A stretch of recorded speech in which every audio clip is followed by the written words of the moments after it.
Hello everybody, VG Time back again with another video. This time we're looking at a deck that, thanks to my friend Jay, I'm able to bring to you today. And that is for the Android 16 leader from the Battle Evolution box. This leader right here, I believe, is very, very strong. And there's so many ways you can explore it. In fact, when we were going over builds of this deck, went through at least 4 or 5 different builds. And I'm just going to bring you the one that has been working the most recently. So let's go to the leader. So we have Android 16. He's pretty cool because he has a permanent that removes the energy exhaust of a rival blue-green Android 16s. So that then makes it so that you can start with untapped energy on turn 1. And secondly, you don't have to run any check energies because there's so many of these cards that you get to run in the deck. It has an auto that when it swings, you could pitch a blue or green or blue-green Android to draw 2 cards when he attacks. And then when he awakens, and what makes him better than the Android 13 leader that I brought to you last time, is that he has a dual awakening. One is that if you have 4 less life, and the other one is if there's a total of 5 or more energy between you and your opponent, which is very easy to do in a deck like this due to the amount of ramp that's in it. And of course, when you awaken, you untap 1 and draw 1. Now on the backside, he's also very powerful, but this is also where things get kind of tricky. So he doesn't draw anymore on the backside. So once you get to this side, you kind of have to find alternative ways to gain additional cards every turn. But what is super cool about him is that he allows you to use the rival blue-green cards in your energy instead of having to have them in your hand. So that means that all those Android 16s you were charging is no longer dead. And because it says just a rival blue-green, it is not locked to just the Android cards. You can also play stuff like Goku, Gohan, Saiyans of Earth, or even the SS4 Ultimate in this deck if you ever wanted to. Then when you play an Android, I think it's specifically, blue Android card is played for 9 energy. You get to take the top card of your deck and put in your energy in rest mode. So that way, you're never losing that energy. And then as an activate battle once per turn, and this is on any player's turn, you are allowed to combo with a blue-green multicolor Android from your drop area. So the pitching you were doing on the front side is going to benefit you on the back side. And what's really cool, just to bring this up because I kind of forgot about it, with you awaken when you have the 5 or more energy, you get to take cards of your life until you get down to 5. So what happens sometimes is that your opponent really can't get in on you like on the first 2 turns. But when you awaken, you get to get all those cards. All right. So first we're going to start with the unisons. I know this seems like the boring part, but this is kind of important. So first we're coming out with 3 copies of Raditz Giant Force. So the way the curve of the deck kind of works is that you're going to be playing this on turn 3, usually with an energy or 2 up because of how the ramping works in the deck. This is going to be your way of drawing additional cards once you flip to the backside. Because despite how many people think, being on the front side of him is cool to cycle through your deck.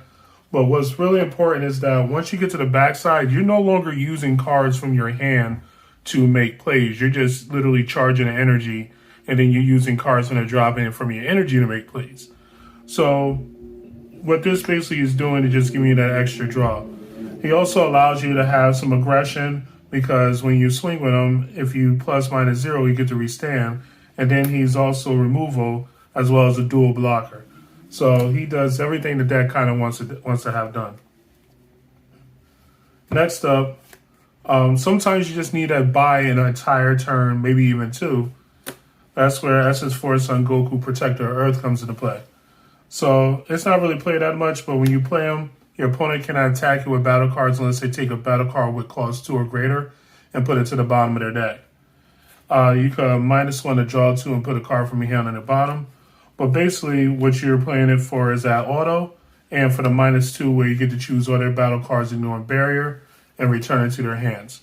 So you floodgate them, you make them have to replay things, and it puts up a situation where they might only have a leader in unison swing. 4 copies of God Sealing. Kind of goes without saying. It's a blue unison deck, so you play God Sealing. So now let's get into the exciting stuff. Play 4 copies of each of the rival blue-green Android 16s. And they each do something really cool. So this guy right here, he is only 2 costs to rival him. So when you get to the back side, or even on the front side in some cases, you'll rival him like pretty early in the game. He is dual attack, revenge blocker. So he allows you to get aggressive and then have this revenge blocker up that your opponent isn't going to really want to run into. And his auto, when he comes into play, is that he either chooses to make your opponent discard 1 card in your hand, or you can choose to put a 1-cost blue Android from your deck into the drop. That's meant to work with that Android 16 that comes in the set that's like unique. We're not doing any of that, but he's very powerful. But the best one by far is this animal right here. So like I said, the way the curve of the deck works is kind of weird. So you could play Raditz on 3 if you are playing a faster strategy against a faster strategy that's putting a lot of pressure on you. If you play against a slower strategy, this is your turn 3 play, assuming of course that you're ramped. So you charge this, you pass to your opponent, they come in on you, and then you make this guy with the arrival blue-green. This guy, when you rival him, has the ability to search your deck for a 5 cost or less Android 21, add it to your hand, and then play from your hand a 5 cost or less Android 21. So that's pretty busted, actually. And let me explain why. So when you play him on your opponent's turn, you have 2 options for cards to play. That's Android 21 Beautiful Scientist and Android 21 A Bad Omen. So what I really like to do, again, if this is assuming that they're charging to their 3rd energy or something like that, you make this guy on defense after you already defended the attack because you comboed out the drop area. You search out this one or this one, whichever one you need, and you play it. Now, when you play her, which is the preferred target, you get to then rampant energy from the top 7 cards of your deck and then pop one of your opponent's battle cards. So now you have a 25k and a 10k blocker that also removed another threat on the table. So you protected yourself, you remove the threat, and then you have another block. So this play deals with 3 attacks by itself. Now, she is what you go for if you're playing against decks that hurt themselves really badly. There's a bunch of them out there, such as Reboot, Gohan, and stuff. And if they hurt themselves really badly and you need to be able to crack back and get their life out of them, you make this. And this right here will allow you to remove a battle card from theirs, as well as put one of their life into the drop area. So they're both very good options. He himself, when he swings, is a 25k double striker, and he removes cards from your opponent's hands by making them discard it.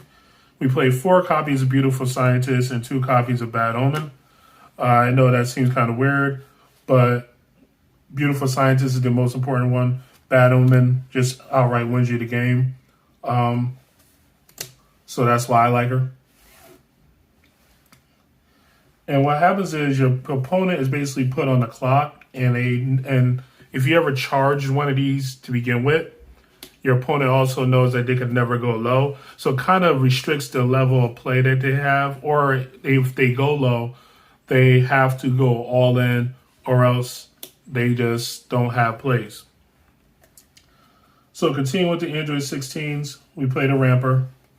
Of course, this is one of the main cards you hope to see. Your mulligans are predicated upon this card because this is your turn 2 play every game. If not, then you want to have the ability to make this guy for a rival, but basically this is your turn to play every game. Boss monsters. Okay, so we start out with this right here. Android 17 and 18, Sibling Revived. So this card right here is a great substitution for Violet Predator. After playing this deck and seeing how easy it is to get to 8, I see why they could never give us back Violent Predator, because I have almost always played this card, especially if a deck isn't trying to all-in me on like turn 3.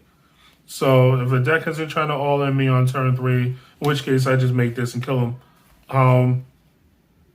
This card comes down turn 5 every game and just takes it over. It's a board wipe when you play it, and then you get to swing twice because that's dual attack. It also has double strike. And when it swings, you get to look at your opponent's hand, choose 2 cards from it. It doesn't matter what they are, be battle cards, extra cards, unison, whatever, and you put it into their energy in rest mode. Now, that might sound strange, like you're ramping your opponent, but if you're taking away all their business, it doesn't matter what ramping you're doing to them. Like if they have trash in hand, they just have trash in hand. And that knowledge that you gain lets you know what you need to do to make sure that you live the follow-up turn. And also remember that when you play them and you get that ability, you get to untap an energy at the end of the turn. Searcher, Android 18 Speedy Substitution. Now this is more than just a top 5 searcher in this deck, because this card right here is usually how I get to this. So I usually top 7 search, get one of these, put it into my energy and rest mode. Then what happens on the follow-up turn, just to burn an energy, I'll play an Android 18 Speedy Substitution, top 5 search for something, add it to hand, and then at the end of the turn, I get to bounce this to my hand and play another card into my energy due to this card's skill. So it turns this and this into a straight-up tutors in the deck, which is amazing. Another card that helps to do that is Master Roshi, Masterly Majesty. This card I didn't even know even existed. Jason brought it to my attention. Basically, when you combo with this card, you get to choose a multicolored card in your energy, bounce it to your hand, then take a card from your hand and put it into your energy and rest mode. That's very, very good because it allows you to reuse these guys for energy. So let's say you charge one of these on the first turn or on the turn, but you don't have a follow-up untapped energy. You could combo with this guy on one of their attacks, bounce the card, play one of the other multicolors in rest mode, and then follow-up turn, be able to charge the energy again. And that's on top of being able to get your finishers out the energy if you needed to do that. Should have played this around the unison area, but this card right here has been performing really well. Android 18, let the battle begin. This one right here costs only 1 if you have a unison with cost 2 or greater. It's a counterplay, and it hits 4 or less and puts them on the bottom of your opponent's deck. The reason why this card is super great is that it's also a blocker. So it protects you as well. So it stops what they're being played from being played, and you get to stop an attack. So lastly, for battle cards that aren't utility, well, no, whatever it is, Baby Hatch. So Jason has money, so Baby Hatch is a card in the deck. If it was my deck, I would use whatever I had hanging around. But Baby Hatch basically just buys you the turns you need to get to the dumb busted stuff.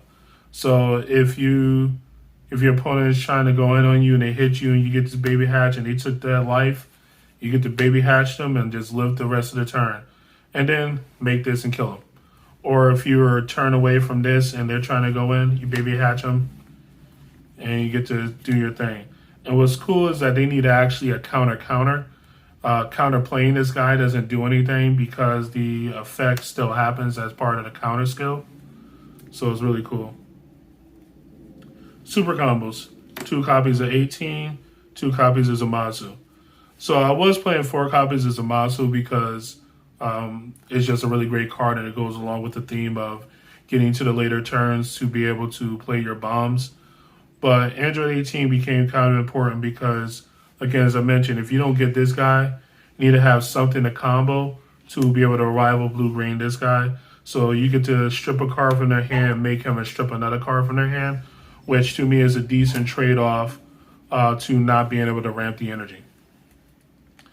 And then lastly, we're playing blue, so we have the boring stuff, 4 beans, 4D magic, and that's basically what you're talking about for the deck.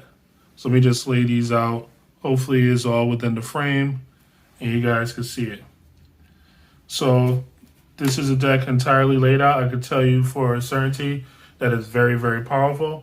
There have been those who have watched me play it as we were tuning this deck, and they could attest to how powerful it is. So anyway, that's all I have for you today. I'm working on some things for the channel, so hopefully I'll be able to announce those on my other social media outlets. You'll see I have links for those down below. And I also will have a link for one of my friend group's channels. They do a lot of unboxings and pack openings and things like that. They're called Good Games Inc. Again, the link will be for them down below. And hopefully you guys enjoy the video. This is VG Time signing out.